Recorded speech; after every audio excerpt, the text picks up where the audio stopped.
ओम साई। भक्त नारायण राव को बाबा के दर्शनों का 3 बार सौभाग्य प्राप्त हुआ।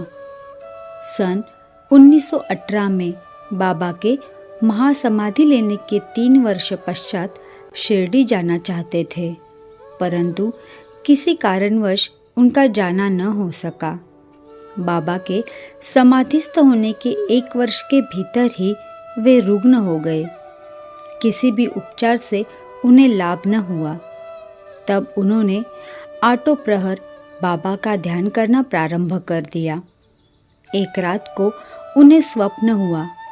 बाबा एक गुफा में से उन्हें आते हुए दिखाई पड़े और सांत्वना देकर कहने लगे कि घबराओ नहीं, तुम्हें कल से आराम हो जाएगा और 1 सप्ताह में ही चलने फिरने लगोगे।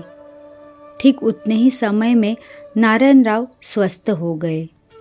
अब यह प्रश्न विचारणीय है कि क्या बाबा देहधारी होने से जीवित कहलाते थे और क्या उन्होंने देह त्याग दी इसलिए मृत हो गए? नहीं, बाबा अमर है क्योंकि वे जीवन और मृत्यु से परे हैं। एक बार भी अनन्य भाव से जो उनकी शरण में जाता है, वह कहीं भी हो उसे वे सहायता पहुंचाते हैं। वे तो सदा हमारे बाजू में ही खड़े हैं और चाहे जैसा रूप लेकर भक्त के समक्ष प्रकट होकर उसकी इच्छा पूर्ण कर देते हैं।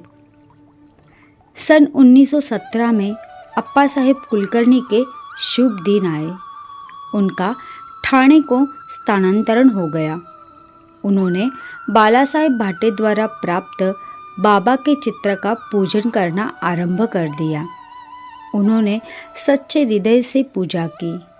वे हर दिन फूल, चंदन और नैवेद्य बाबा को अर्पित करते और उनके दर्शनों की बड़ी अभिलाषा रखते थे।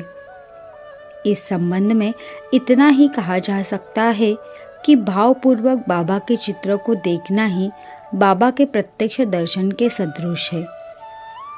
और इसी बात को स्पष्ट करने वाली एक कहानी हम आगे के वीडियो में वर्णन करेंगे।